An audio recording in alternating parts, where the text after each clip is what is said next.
بسم اللہ الرحمن الرحیم۔ آج والد محترم صاحب کی برسی تھی تو سوچا کہ والدین اور بالخصوص والد کے مقام کو بیان کیا جائے۔ تو آئیے سب سے پہلے قرآن مجید سے استفادہ کرتے ہوئے دیکھتے ہیں۔ قرآن مجید میں ارشاد رب العزت ہوتا ہے وَبِالْوَالِدَيْنِ إِحْسَانًا، والدین کے ساتھ اچھائی سے پیش آؤ۔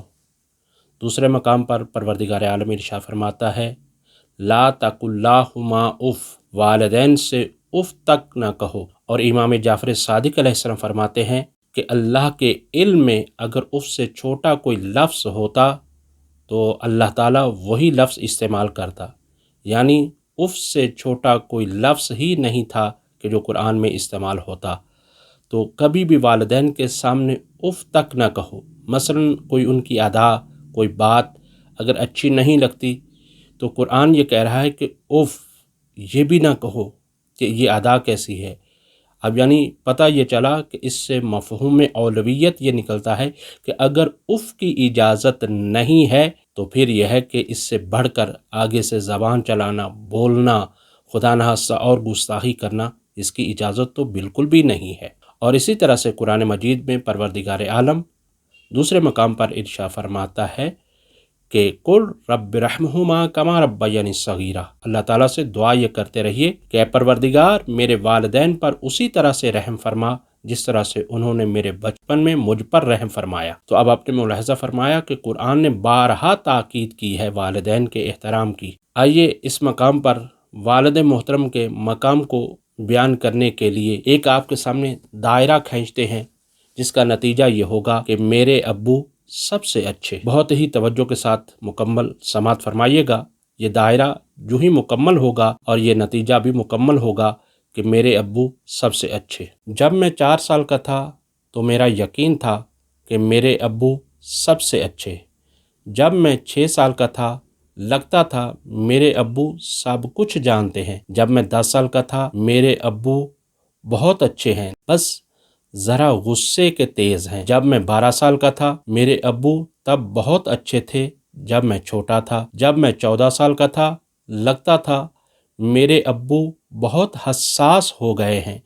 جب میں 16 سال کا تھا میرے ابو جدید دور کے تقاضوں سے آشنا نہیں ہیں۔ آج جیسے آج کل کے بچے کہتے ہیں کہ ابو آپ کو کیا پتہ اس دور کا، اس چیز کا۔ تو اسی طرح سے جب میں 18 سال کا تھا میرے ابو میں برداشت کی کمی بڑھتی جا رہی ہے۔ جب میں 20 سال کا تھا میرے ابو کے ساتھ وقت گزارنا بہت مشکل کام ہے۔ پتہ نہیں امی بیچاری کیسے ان کے ساتھ اتنی مدت سے گزار رہی ہیں۔ جب میں 25 سال کا تھا لگتا تھا ابو کو ہر اس چیز پر اعتراض ہے جو میں کرتا ہوں۔ جب میں 30 سال کا تھا میرے ابو کے ساتھ باہمی رضامندی بہت ہی مشکل کام ہے۔ شاید دادا جان کو بھی ابو سے یہی شکایت ہوگی جو مجھے ہے۔ جب میں 40 سال کا تھا، اب پلٹے ہیں ذرا غور سے، میری پرورش بہت ہی اچھے اصولوں کے ذریعے سے کی۔ مجھے بھی اپنے بچوں کی پرورش ایسے ہی کرنی چاہیے۔ جب میں 45 سال کا تھا مجھے حیرت ہے کہ ابو نے ہم سب کو کیسے اتنے اچھے طریقے سے پالا پوسا۔ جب میں 50 سال کا تھا میرے لیے بچوں کی تربیت بہت ہی مشکل کام ہے۔ پتہ نہیں ابو ہماری تعلیم و تربیت اور پرورش میں کتنی اذیت سے گزرے ہوں گے۔ جب میں 55 سال کا تھا میرے ابو دانا اور دور اندیش تھے اور انہوں نے ہماری پرورش اور تعلیم و تربیت کے لیے بہت زبردست منصوبہ بندی کی تھی۔ جب میں 60 سال کا ہوا مجھے احساس ہوا میرے ابو سب سے اچھے۔ غور کیجئے اس دائرے کو مکمل ہونے میں 55 سال لگ گئے کہ میرے ابو سب سے اچھے۔ تو عزیزو آئیے خدا سے وعدہ کیجئے، اپنے والدین سے وعدہ کیجئے اور اپنے آپ سے وعدہ کیجئے کہ ہمیشہ اپنے والدین کی خدمت کریں گے اگر وہ حیات ہیں، اور جن کے والدین اس دنیا سے جا چکے ہیں ان کے لیے دعائے مغفرت ہے۔ پروردگار عالم ان سب کو مقام اعلیٰ علیین میں عطا فرمائے، اور اسی طرح سے بالخصوص میرے والدین کو بھی پروردگار عالم جنت الفردوس میں اور چہاردہ معصومین کے جوار میں جگہ عطا فرمائے۔ الہی آمین۔